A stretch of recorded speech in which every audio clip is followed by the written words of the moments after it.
Sir, good morning. Good evening ulit, sir. For my last na encounter, sir, 2019. Nangyari ito, sir, sa Dato Piang. Ah, buwan ng July yun, sir. Ah, yung taas ng Charlie Company 57 IB, kami yung supporting effort to. Yung main effort namin noon, sir, is yung scout platoon namin, sir. Nangyari ito, sir, doon sa Barangay Pinditin, sakop ng Dato Piang. Ah,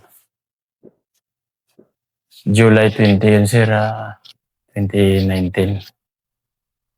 Nung nangyari na yun, sir. Yung briefing namin, sir, mga 10 o'clock in the evening. Then, ang movement, around 12 o'clock na siguro yun, sir, yung ano namin, lagpas na siya, alas 11. So, yung ginawa namin doon, sir, napakahirap talaga, sir, kasi yung dadaanan namin, puro, sir, yung putikan, puro talaga tubig. Imagine, yung habang naglalakad kami sa basakan na yun, yung sacrifice namin nung dumaan kami sa basakan, hanggang dito sa dibdib yung ng palay. Kasi nung time na yun, sir, panay yung ulan, so yung area, kasi panay pawas yung area, so tumaas yung level ng tubig eh. So, nung pinlano namin talaga na para hindi kami ma-burn out, doon kami dumaan sa wala talagang bahay na madaanan, walang tao na hindi kami nakita, kaya sakripisyo kami na dapat ma-hit yung target is mga 3 to 4 o'clock. Dapat madikitan yung target eh. Kasi yung kinakonfront namin noon, sir, yung grupo ni Commander Motorola. Yan yung kinakonfront namin doon dati. Nangyari, sir, nung yun, sa sobrang hirap ng daan, saka yung nakikita ko sa tropa talaga na sa sobrang hirap kasi maya-maya may tawag na hold, mag-relax muna 5 minutes to 10 minutes kasi malalim yung putik, malalim yung tubig talaga, tumaas yung level ng tubig, sir eh. Yung ginawa namin, sabi ko nga sa sarili ko, okay lang sa akin kaya medyo matangkad ako. Paano naman yung mga kasama ko na mababa? Kasi pag tayo ko, ganito, sir, yung tubig hanggang liig. So, nahirapan kami doon sa yung movement namin yun. Madikita namin na yung alas 4. So, nakarating din talaga kami doon kahit gaano kahirap yung time na yon. Pinilit talaga na mapahinga ng 5 minutes. Pinilit namin talaga makadikit kasi yung na yun, positive yung target na talaga. Iwan info yun na nandun yung grupo ni Commander Motorola. Yung time na yon, pinilit talaga namin na makatawid doon sa mga basakan na yon kahit malalim yung tubig at saka yung sapa doon na hanggang liig ko. Siyempre, napakahirap. Basa lahat ng pati bala, yung baril namin para hindi mabasa. Tinataas na lang namin yung kamay namin para sigurado talaga na magputok, na hindi siya mabasa, sir ba? Yan yung namin, sacrifice na hanggang sa narating namin yung objective na yon, mga siguro 300 meters na lang. Nag-briefing kami saglit doon sa yung maisan na yon. Tapos, kasi may dala kaming noon, sir, yung pang support sa amin. Pag na-engage kami, meron kaming dalawang mortar section. Yun yung dala namin yung mortar section para pang ma-engage, may pang support kami. Yung nangyari talaga doon, sir, nandun na kami sa area, miniport man yung scout platoon, sabi supporting effort One kami tapos supporting effort ko yung Bravo kasi tatlong ano lang kami nun sir, tatlong platoon. Minus platoon pa nga yun, yung hindi ano section lang nga yung iba kasi dahil din sa ano, kulang din minsan yung ano, tao kasi nasa area. Kaya kung inisip ko noon na sabi ko, itong target natin, hindi ito basta-basta sabi ko. So isipin natin, isang platoon sa atin, Charlie, isa sa Scout, isa sa Bravo. So alam kong area na yan 'pag na-engage nung una, kaunti pa yung ma-engage mo. Pero pagdating ng 1 oras, 2 oras, yun na yung iniisip ko na mangyari sir, kasi alam ko naman yung sa area, Yung nangyari talaga doon sir, yung advice sa Charlie Company na doon lang kami yung area ng Maisa na yon. Kasi yung before magtawid yung scout platoon para i-cross yung river na yon, nagpaiwan kami doon yung platoon ko. Pumasok doon sa papunta sa target. Nagpaiwan din sa kanan ko yung Bravo para mag-support din kung ma-engage yung scout platoon. So, ang advice sa akin sa officer ng ground commander na mag-abante kami doon konti.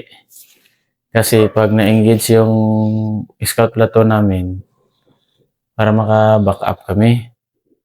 Ang nangyari, pag cross na sa ilog ng scout platoon, doon na kami sa ano yung pagitan namin. Yung isang ilog na yon. Mga 4:30, malapit na yung scout sa target.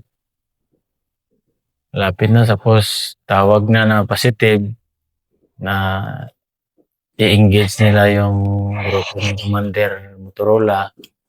So, nag-start yung ano sir, yung encounter. Ano yun, 5 o'clock in the morning Start yung kuan. Una man nagputok yung ano, yung scout platoon namin.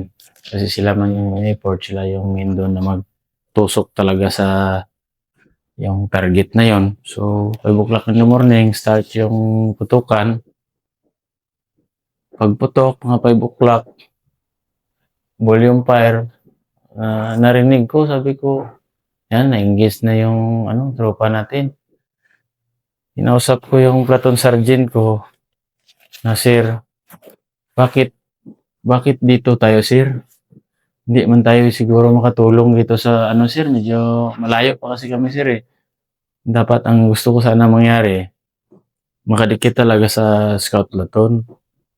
So, ang sabi ng CEO ko, na dito lang tayo. Tapos, inausap ko yung platoon sergeant ko na, kung pwede, sir, ako man yung leading squad, ako man yung mauna.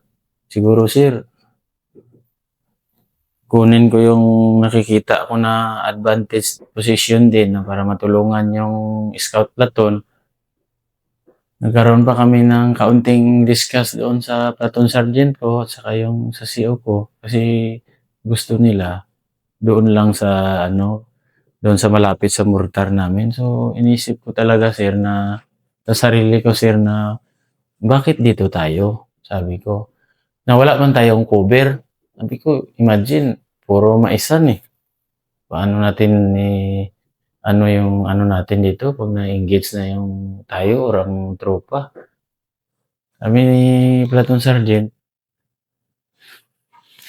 ikaw magkausap doon sa ano, kay CO kasi ayaw man niya magpayag na mag-abante ako kasi gusto ko talaga matulungan yung scout platoon na malapitan ko sila para hindi din ano ba makasupport din kami. Doon talaga nagtaka ako na pagputok ng scout platoon, volume fire, mga ilang minuto na ano, nahinto yung putok. Nahinto mga ilang minuto. Sabi ko, ano kaya nangyari doon? Sabi ko, bahala kayo sir kung magpayag kayo sa hindi, mag-abante ako. Kung ayaw niyong sumunod, ako na lang magdikit sa tropa ng scout platoon para matulungan din natin, may support natin sila kasi dito medyo distansya pa tayo sa kanila, sir. Ngayon kung ma-engage sila na ano, hindi natin sila ma-support. So, tama yung iniisip ko yun, sir, na yung sa harap ko talaga gusto kong kunin para makita ko yung scout platoon, para ma-support ko sila. So, yung ginawa ko, sir, yung parang binayolate ko na rin yung CO ko kasi hindi man sa ano, sir, hindi man kuhan yung CEO ko, hindi nagsasalita, hindi ano, kasi nag-usap na daw sila ni Platoon Sergeant, si Platoon Sergeant ko, kinakausap ko rin. Ako, bakit magpayag ka di nga dito lang tayo, sir? Paano natin may support yung tropa? Sabi kasi ng ano, may advice na dito lang. Ang alam ko kasi na advice, sabi ko, yung magposisyon dito, yung mortar. Eh, paano yung mortar, may ano man, may security man. May kasama man kaming security. Hindi man pwede iwanan yung mortar dyan na walang security. Mayroon talaga security yan. Ang nangyari doon, sabi ko, hindi sir, mag-abante ako sir ah. Sa bandang huli, pumayag din yung CEO ko sa Charlie Company na, Bad, ikaw nang bahala, Bad. Diskarte ka na dyan.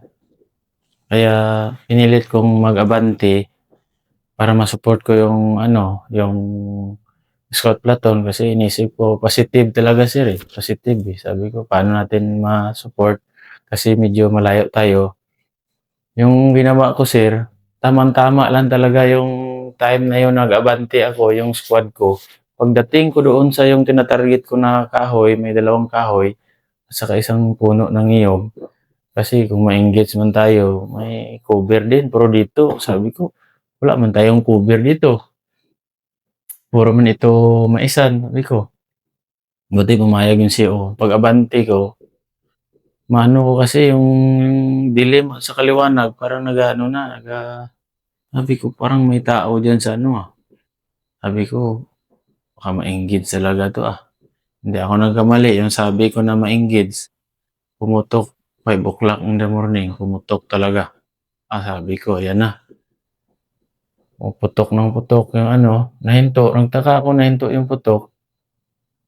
Eh, kala ko mo, assault na yung scout platoon. Nag-observe din pala sila. Nag-observe sila na ano ang ano ng kalaban, saan sila mag-ano. Kaya nagtaka ako doon sa ano, na nahinto yung putok. Pero, na time sir, may magliwanag na, mga 5:30 na. May nakita na ako na tao eh. Dito sa bandang kaliwa ko, may nakita akong mga tao na tumatakbo, walang baril. Una, dalawa, may tatlo, wala pa mang baril. Maya-maya, may tatlo na naman.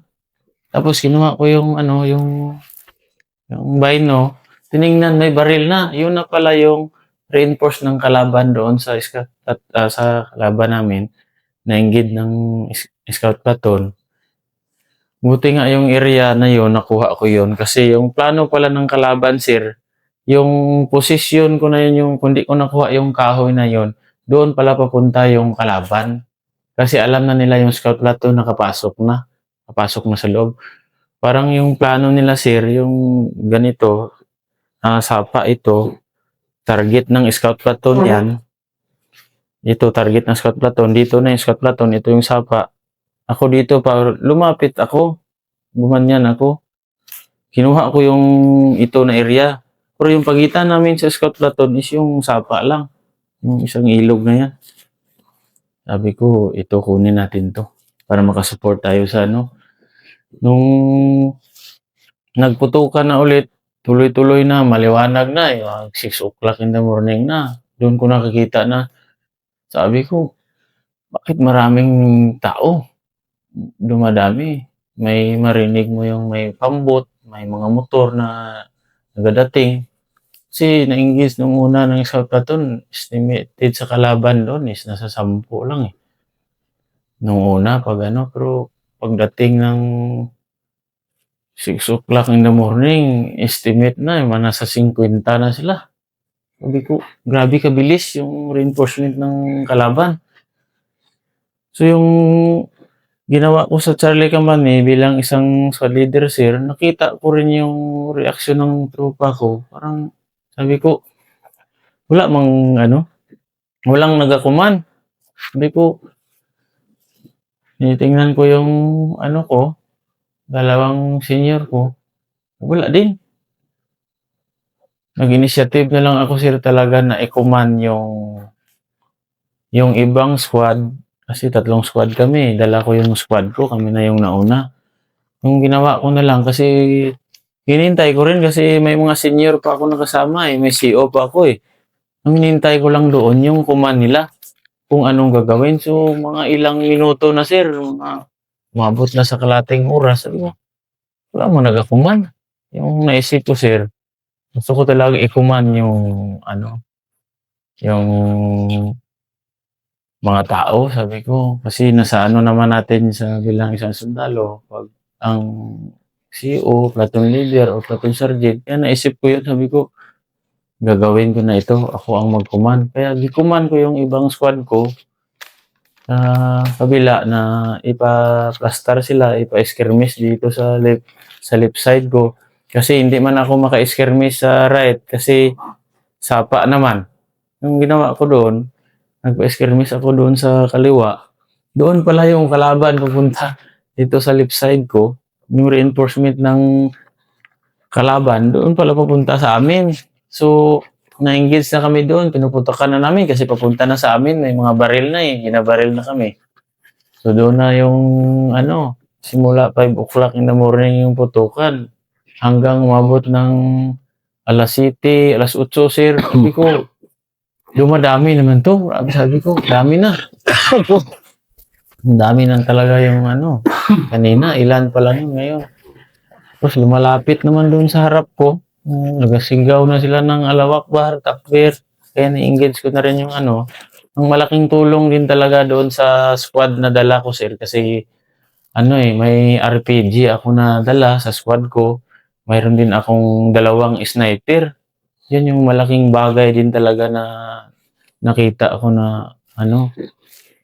Pero may 2 kaming sniper, pero mas marami din sigurong sniper yung kalaban kasi nakita ko yung sniper ko nga naka-attach sa squad ko, mga 8 o'clock pa lang siguro natamaan na yung plus or pressure ng baril. Ano na siya, nasira na, nabasag na siya. Tapos pangalawang tama ng sniper ko dito sa dibdib. Pero may ano siya, may base. Kaya sabi niya sa akin, "Sir, may tama ko ba?" Ako, "Saan?"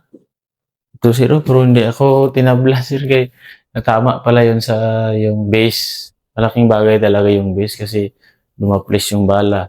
Sabi ko, dito ka muna sa likod ko banda, ha? Relax ka muna kasi sniper to, sniper na yung nag-engage din. Kung saan yung putok ng sniper, hanapin din ng sniper ng kalaban. Sabi ko, marami talagang sniper kasi yung bumabaril sa amin, diretso yung bala. Yung time na mga 9 o'clock na, siyempre nagluhod ako doon sa gilid ng niyog. Pagtingin ko sa bandang kanan, may nakita ako na yung malaking akasya. Doon pala yung sniper sa taas. Kaya yung tama ng bala sa gilid ko, patusok galing sa taas. Sabi ko, may sniper yan dyan talaga ba? Dyan sir, dyan yan galing sir ba? Eh, narinig ko kanina, sabi ng sniper, yung puno ng akasya na yan. Kaya yung puno ng akasya, yung ginawa ko, kinuha ko yung machine gun ng tao ko.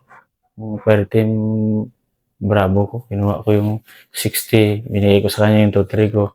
Kinuha ko yung 60. Yung ginawa ko, tinarget ko yung sa taas ng ano, yung puno ng akasya. May narinig talaga akong putok. Doon talaga galing. Sabi ko, malapit naman to. Abutin ng 60. Noong time na yon, binagbagan ko ng malapit 100 rounds yung pinuputok doon sa yung akasya na yon. Kita ko man na ano, pagtapos putok, binalik ko yung 60 sa kasama ko. Ginawa ko yung 2-3. Wala na siyang putok. Galing sa taas ng akasya. Ibig sabihin, hindi ko man nakita na may nahulog. Pero sigurado siguro. Aalis siya doon kasi malapit 100 rounds yung talang tinarget ko yung akasya na lang yun. Kasi para maano yung sniper. Sabi yung sniper ko, 2. Sabi ko, yan mo kaya R4 mo na gamitin nyo kasi wala na, sira na yung ano eh, yung DMR eh. Sabi ko, "Grabe ka, ano din talaga yung kalaban, paano niya natamaan yung pressure ng baril na kaliit." Sabi ko, "Sige, mag-relax ka muna diyan." Yung pinaka-the best na ginawa ko doon, sir, kahit na naisip ko na i-violate ko yung CO ko bilang isang leader, naisip ko yung initiative ko talaga, paano ko i-support yung tropa namin na na-engage. Kasi parang ano din talaga, 'no, parang bilang anghel din siguro ako na yung area na yun, yung nakita ko na may kahoy sa kaniyog, yun yung talagang utos din siguro sa Panginoong Diyos na talagang parang tinutulak ako na pupuntahan ko talaga yun. Kasi parang ano sa isip ko, pupuntahan ko talaga yun para ma-support ko yung scout platoon namin.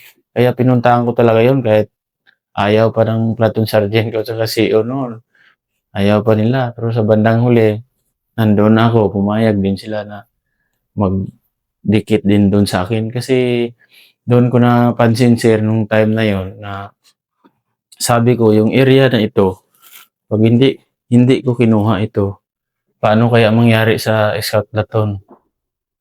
Kahit sabi ko, sabihin natin sa scout platoon kung hindi ko nakuha yung area na yan, baka maubos sila. Kasi yun yung target ng ano eh, yun yung target ng kalaban na kunin eh.